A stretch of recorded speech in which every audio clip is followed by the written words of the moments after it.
चलिए फ्रेंड्स, 1.1 का चौथा क्वेश्चन है। सत्य और असत्य में जवाब देना है कारण के साथ। सत्य में सही क्वेश्चन और असत्य में गलत क्वेश्चन। देखिए, प्रत्येक पहला 4 का पहला क्वेश्चन है, प्रत्येक प्राकृत संख्या एक पूर्ण संख्या होती है। तो प्राकृत संख्या को हम 1 से शुरू करते हैं और धन की दिशा में बढ़ते चले जाते हैं, उसे हम प्राकृत संख्या कहते हैं। पूर्ण संख्या है, प्राकृत संख्या में 0 का शामिल कर दिया जाता है, उसे हम पूर्ण संख्या कहते हैं। यहाँ बोला प्रत्येक प्राकृत संख्या एक पूर्ण संख्या है, तो प्रत्येक प्राकृत संख्या है एक पूर्ण संख्या है ना। प्रत्येक प्राकृत संख्या पूर्ण संख्या है, तो ये हो जाएगा सत्य।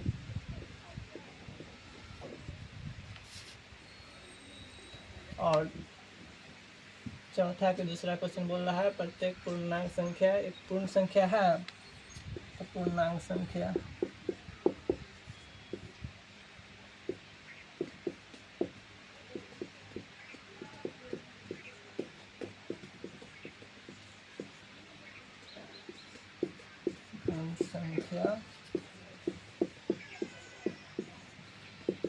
बोल रहा है प्रत्येक पूर्णांक संख्या एक पूर्ण संख्या है। तो प्रत्येक पूर्णांक संख्या है एक पूर्ण संख्या है। देखिए, ये माइनस नहीं है, इसमें नहीं है पूर्ण संख्या में, पूर्णांक संख्या माइनस है, तो हो जाएगा असत्य। प्रत्येक पूर्णांक संख्या पूर्ण संख्या नहीं है, असत्य। और चौथा की तीसरा बोल रहा है प्रत्येक परिमेय संख्या एक पूर्ण संख्या है। परिमेय संख्या में प्राकृत संख्या भी रहता है, पूर्ण संख्या भी रहता है, पूर्णांक संख्या भी रहता है और भिन्न संख्या भी रहता है।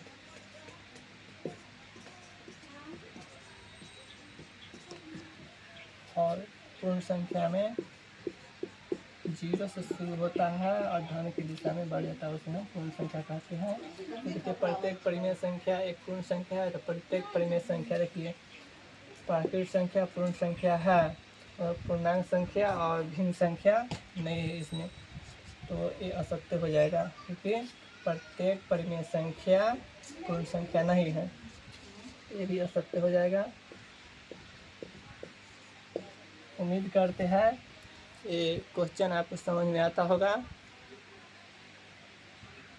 चलिए, और एक